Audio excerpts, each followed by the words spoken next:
সকালের নাস্তায় একটু হালকা খাবারগুলি রেখেছিলাম। সব সময় ঘুম থেকে উঠে ভারী খাবার খেতে ভালো লাগে না। বেশি ভারী খাবার খেলে অনেক সময় দেখা যায় যে শরীরটা অনেক ভার হয়ে যায়। এর জন্য মাঝে মাঝে ট্রাই করি একটু হালকা খাবার খাওয়ার। তারপর অনেক সময় ভারী খাবারই খাওয়া হয়ে যায়। আসলে ভারী খাবার যেমন ভাত, ভর্তা বা মাছ মাংস খেতে ভালোই লাগে। কিন্তু অনেক সময় দেখা যায় যে সকালে খাবারটা খেতে খেতে অনেক লেট হয়ে যায়, দুপুরের টাইম হয়ে যায়, এর জন্য তখন আর ভারী খাবার খাওয়া হয় না। আমি 1 কাপ দুধ নিয়েছিলাম এখানে, সাথে একটা কলা নিয়েছিলাম, এর সাথে পাউরুটি ছিল, কাঠবাদাম, কাজু বাদাম আর হচ্ছে চীনা বাদাম। কয়েকটা খাবার একসাথে নিলে খাওয়া যায়, আর শুধু বাদাম এমনি খেতে ভালো লাগে না। আপনার সাথে চিয়া সিড রাখতে পারেন, চিয়া সিড শরীরের জন্য খুবই ভালো, আর এটা হচ্ছে ক্লান্তি দূর করে। এখানে দুপুরে মাছ নিয়ে আসছিল, মাছ ভাজা ছিল, পুঁটি মাছ ভাজা, আর ছিল ইলিশ মাছ দিয়ে কচু দিয়ে আলু। কচুর ছোট যে মুখী সেটা ইলিশ মাছ দিয়ে খেতে অনেক মজা। আর এই পাশে হচ্ছে মুরগি রান্না করব, আর এটা হচ্ছে ব্রয়লার মুরগি ছিল, এর জন্য আমি ভেজেই রান্না করব, কারণ ব্রয়লার মুরগি ভেজে রান্না করলে বেশি ভালো হয় আর খেতে মজা লাগে, এটা একটু শক্ত হয় এর জন্য। আর সাথে আমি আলু দিব, এর জন্য আলুগুলি আমি ছোট করে কেটে এটা ভেজে নেব। আলুটাও ভেজে রান্না করলে বেশি মজা হয়, তাহলে এত ভেঙে যায় না। আর এটা রান্না করার জন্য আমি এই পাশে পেঁয়াজগুলি ভেজে নিলাম।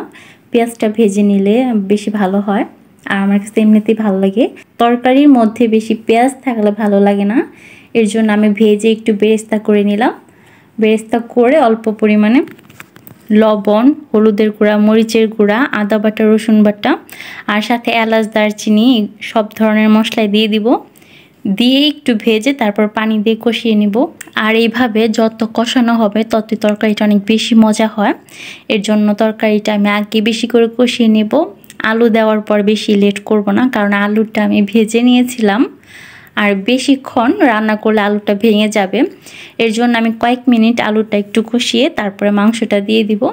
আর এখানে অল্প পরিমাণে ঝোল দিব, বেশি ঝোল রাখবো না, কারণ বেশি ঝোল থাকলে ওইটা খেতেও বেশি মজা লাগে না।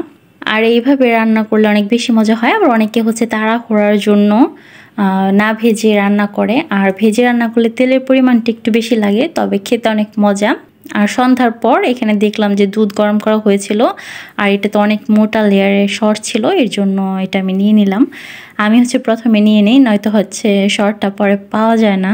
আর এই দুধটার মধ্যে হচ্ছে আমি অল্প পরিমাণে চিনি দিয়ে দিব, তাহলে একটু খেতে মজা লাগে। আর এমনিতে আমি দুধ খেতে পারি না, বমি আসে, এর জন্য যারা খেতে পারেন না তারা অল্প পরিমাণে, মানে 1 চামচ বা হাফ চামচের মতো চিনি ব্যবহার করবেন, তাহলে আর খারাপ লাগে না।